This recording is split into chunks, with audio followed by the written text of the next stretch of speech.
welcome once again to EWTN's Bookmark. This is a special one. Joining us, the one and only Marcus Grodi. I will call him a great friend of mine for 30 years now.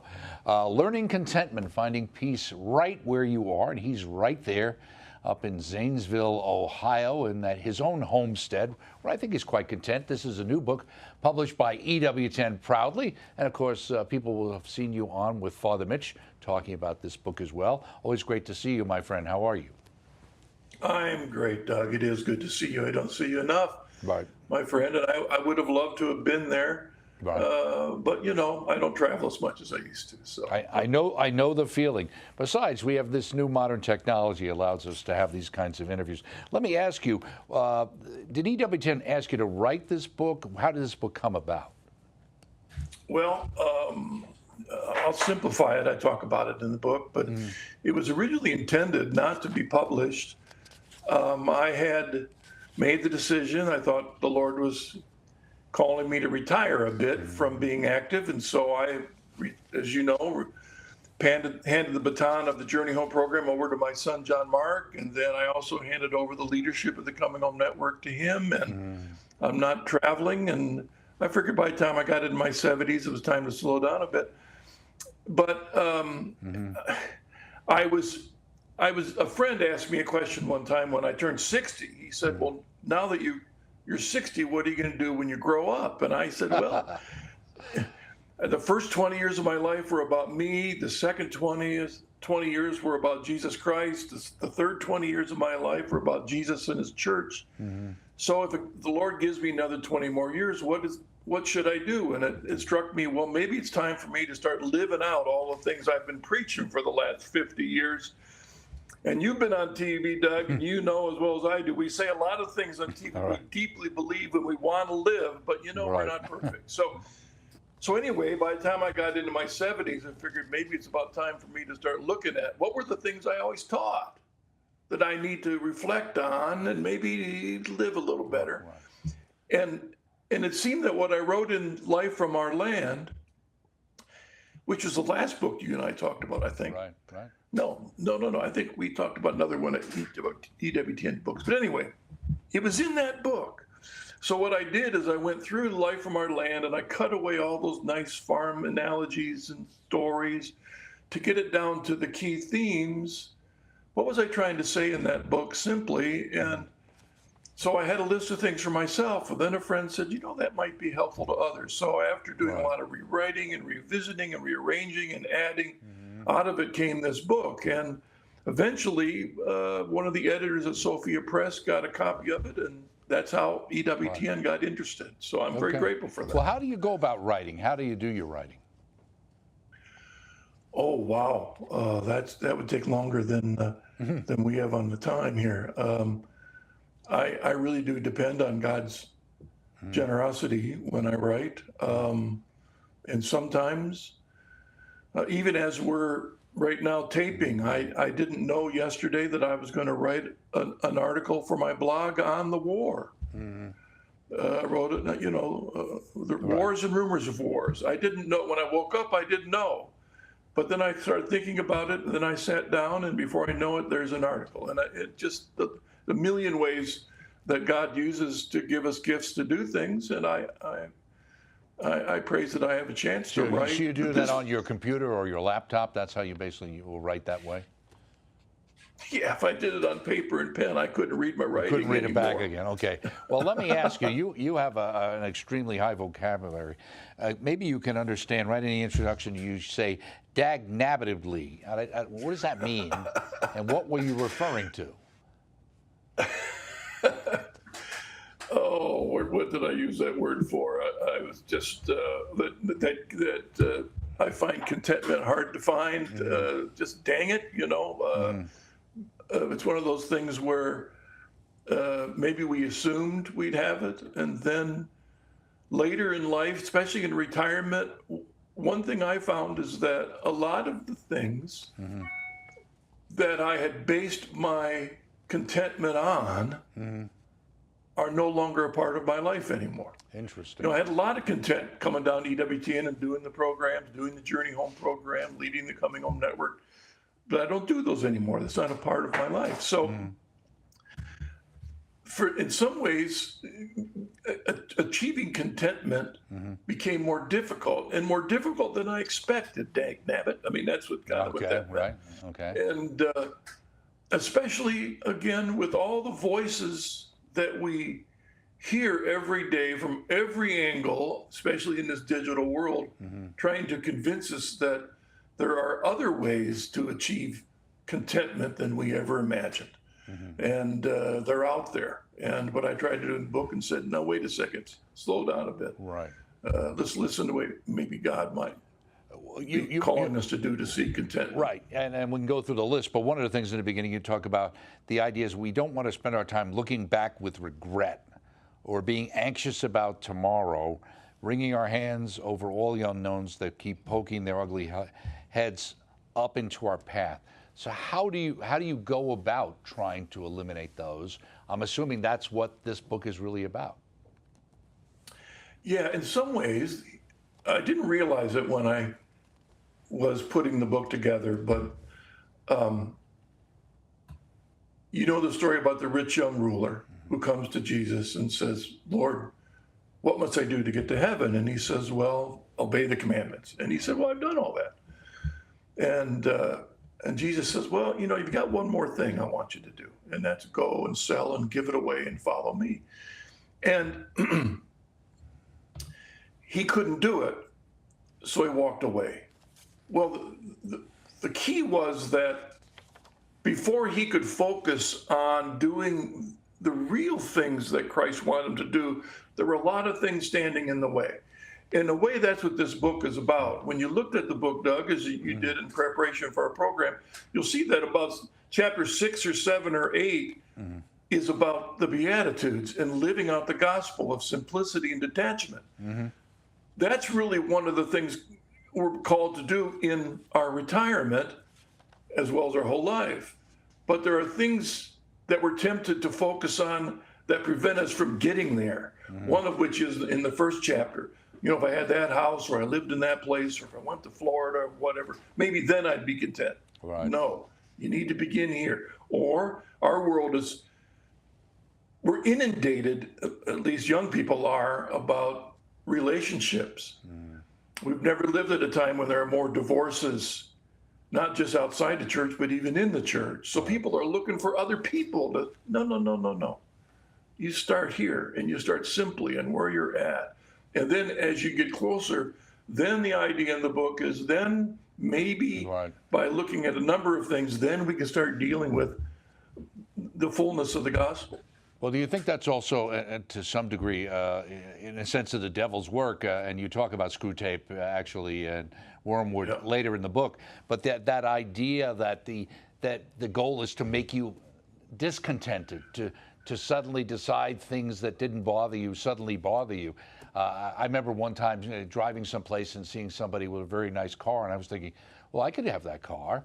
I could get that car, or that house. I could have that house. And I remember thinking, I was very happy 5 minutes ago with my car and my house, so I felt like it was a lesson I learned to say, remember Desiderata years ago, which was popularized in the 60s and 70s? One thing it said that was true, don't compare yourself to others. There's always lesser and greater. And growing up, we always heard, the grass is always greener someplace else. We think it is. Yeah.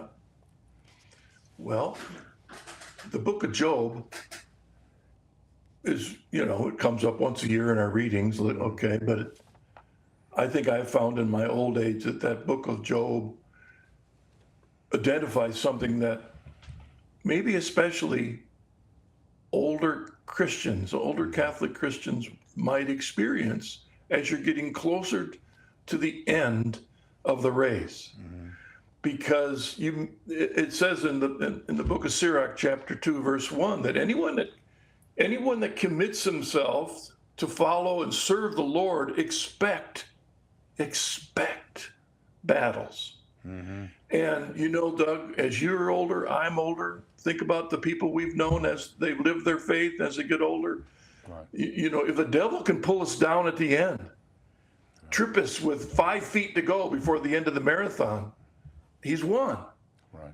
And so the battle, especially for retired folks, I think, is that the usual things that we hung our hat on for so long, in which we had our contentment, our complacency, our friends, our community, well, that can be all gone.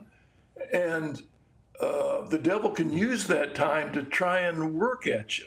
You know, the old image in the movies of the devil on one shoulder and the Holy Spirit on the other. I mean, the angel, you know, I think that's why I mentioned the screw tape layers in a book. I think it's very real. And so the danger, especially our elder folk in the church, in my view, are some of the most unreached people in the church, because we presume they're fine.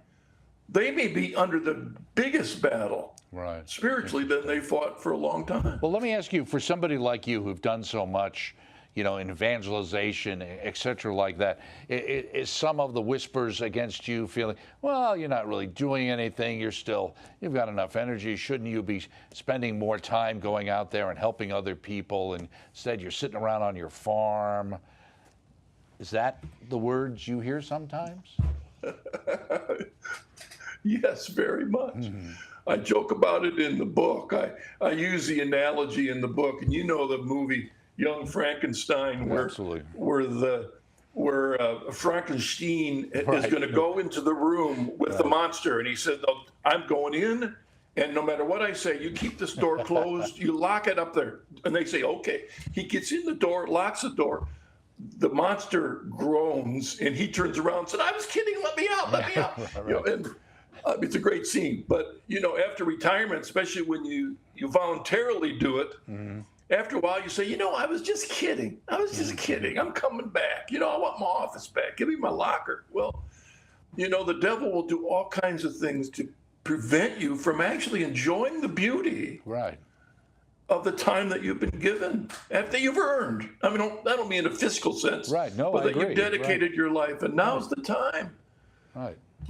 No, I agree 100% with that. One of the things that struck me, you talk about St. Paul in this book early on, and you talk about the fact that the foundational persistent contentment that Paul speaks of is an attitude we choose, is a virtue that Paul had to learn by grace through him who strengthens me. And you go on to say, kind of to tie into your whole theme, the bit of wisdom and contentment is something that comes to us as we ripen, quote unquote, with maturity and age. Why did you focus on Paul? Well, it was his scripture from Philippians where he says, "I've learned to be content in all circumstances." I've learned to be content. And so there's that mixture between a feeling of contentment, and yet it's kind of like when we forgive someone or we love someone, it's an act. And so contentment is something we choose to do. We begin by choosing. We have to. Because if we're going by feeling, then contentment can be one of the most elusive things. And St. Thomas talked about, as well as St. Augustine talked about, you know, happiness. And how do you achieve happiness? And it has to be something that we choose now. And to me, like chapter 1, begin right where you are. It doesn't mean that maybe in a month or a year or tomorrow, God might make it clear that you need to move. But if you can't be content now, Absolutely. You may never be content somewhere else. Well, Father Groeschel used to say, people think they move, and he said they don't understand. They take themselves with them, and they don't realize that the issues they had were them, not necessarily always their surroundings. Let me ask you, and in chapter 2, to move ahead with some of the topics you have, love the one you're with. So do you like Stephen Stills? You don't like Stephen Stills? I know you're a guitar player. I don't know, you know. I wasn't promoting the song or the artist, but it was a kind of a funny title, because regardless of what they meant in the song, right, that's the call of Christ, is to love the one you're with. And the devil can tempt us with every imaginable thing, point out every flaw, that we of course don't have flaws ourselves, but you know, to be looking. And And again, Right. it's a choice, and I'm not trying to convey that I have to work harder, because God has blessed me with a beautiful and a very loving and kind wife. So I mean, that's Likewise. not that issue for me, but I know it is out there. So I spend that chapter really helping. I'm focusing on men in that chapter, really husbands, and focusing on them to understand that the best way for a husband to be content is do everything possible to help your wife be content. Right. There it is, period. Right. That's what we have to focus on. You can bottle some of that advice, page 28 and 29, and send it to every guy who thinks he's going to planning on getting married. You also mention in the loved one you're with, you talk about our contentment must not be contingent upon the actions or attitudes. Rather, we are to learn and choose contentment in spite of, or even sometimes in reaction to, all the specifics in our day-to-day relationships. We have to choose to be loving, as they used to say to some degree in marriage encounter, even when I don't feel that way. Yeah, well, yeah, and there is the battle, because contentment is so, we so assume contentment is a feeling or an attitude that comes so that we kick back with the lemonade or a pina colada, and we're just there content on the beach in Florida. But more often than not, and I do believe the spiritual battle is key, more often than not, the voices in our life will do everything possible to keep us from being content in the Lord, to do everything possible to keep us from being content in the Lord. And so sometimes we just have to say, Lord, I know you're with me. Lord, I know this is where you called me to be. And, it's hard, Doug, and trying to cram things in a small time. You know that as we're talking about this. But, Right, sure. but you and I both know in our lives there have been times when the feelings of content were hard to find because of things happening in our lives. Right. And in Christ, we had to say, Lord, I know you're here. Right. I know you're here. And so in you, I'll be content and give tomorrow to you. Well, that struck me too, because chapter 3 is focused on the stable and established. We're going to jump to chapter 4, which is recognize his presence. How do you do that? How have you done that in your life? Well, I was greatly inspired by a book written by Bonaventure called Journey of the Mind to God. I highly recommend it, though it's a difficult book. But he begins, the first step is to looking for the vestiges of God in the world around you. Not in a pantheistic way, but recognizing his fingerprints. And when you live in a concrete city, it's a little bit difficult to do that. So again, the book was focused on my experience, and I'm living on rural America. And so I'm looking at, the creation around Ursa me. Major and Jupiter, as I recall in the book, right? Yeah. Whatever it is, or the birds or the trees, Right. And the point is that Jesus talks about those. And I believe he is trying to remind us that, and Doug, you know this, look at our culture today. Maybe the one thing that our culture has forgotten, that's one of the biggest problems, is that there is a creator and we are creatures. And that's the beginning of everything, because that's the beginning and the foundation for gratitude. And so when you're out and around, you look at a tree and you see this is an example of God's creativity and his generosity. He's provided for us in this world, and we just learn to appreciate it. It's, again, building a foundation for gratitude. Right. And I remember Father Andrew Apostoli told me, he said, you want to know true humility? It's gratitude. That's where it starts. Being able to be thankful for all you've been given by God. And I thought that was a very helpful suggestion. You also in chapter 6 talk about the idea of living more simply. You say, this is going to be the longest chapter of the book, not only because when it comes to learning and choosing contentment, I consider it the most crucial, but because I consider it the most needed and neglected today. Explain. Well, I think it took me becoming a Catholic to hear the gospel through the lens of Catholic theology, Catholic history, Catholic saints, and recognize that, I mean, we look, think of all the saints that we honor, and they're men and women who believed in simplicity. They all were. So why do we think it's only for them and not for us? And I think the issue is a very key part of the gospel is this aspect of detachment and simplicity. And so the call to start at this stage in the book is start looking at our lives and look at how much we've come to believe that contentment will only come from filling our lives full of stuff. Right.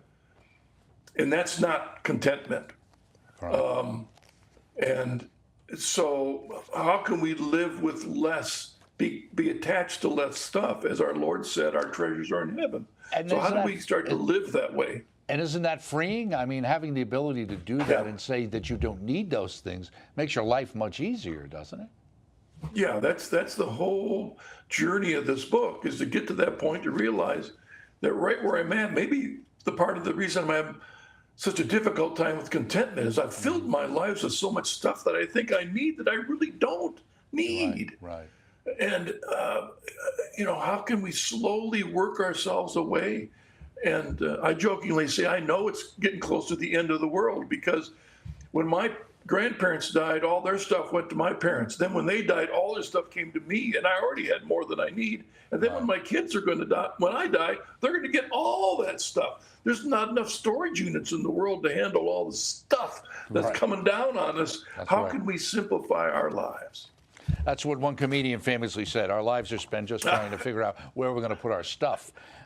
Seems to be the. I was hesitant to mention his name, but we won't mention I his know name. who it is. That's right. So let me. You're a singer. I didn't know you were into World War I songs, but how do you keep them down on the farm after they've seen Paris, as I recall? Yeah, that's a great song. Right. It really is. In fact, it's one of these songs that have a great point, because when a little farm boy grows up on a farm, he's grown up in simplicity, and then he leaves the farm and goes to the city. And St. Thomas and so many talked about that it's hard to get them back to simplicity. Once you've bought into the stuff and the lights and the glamour and all that, it's hard. You have to choose it and recognize that it's a lot of this stuff that keeps us from seeing the love of God. And so that song talked about that. I mean, yeah, how are you going to get back to the farm? And that was a problem. The number of farms today is a tenth or less than the number of farms before the World War I. Right.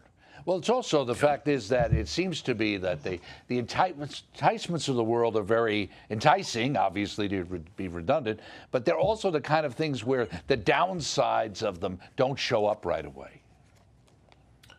Yeah, well, Doug, you and I remember, in fact, when I began the journey home, how many thousand decades ago, we didn't even have cell phones yet. I didn't have a cell phone. Right.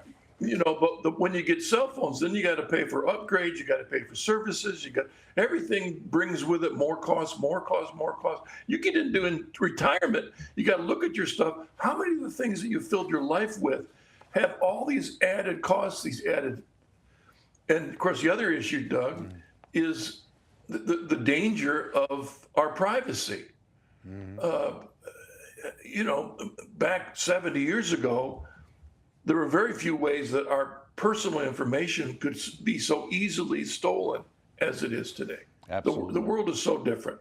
Right. And so how can you simplify your life so that you can spend more time focused on family and God? Well, one reason you say here, I like to use the phrase boring is good, but reduce financial entanglements.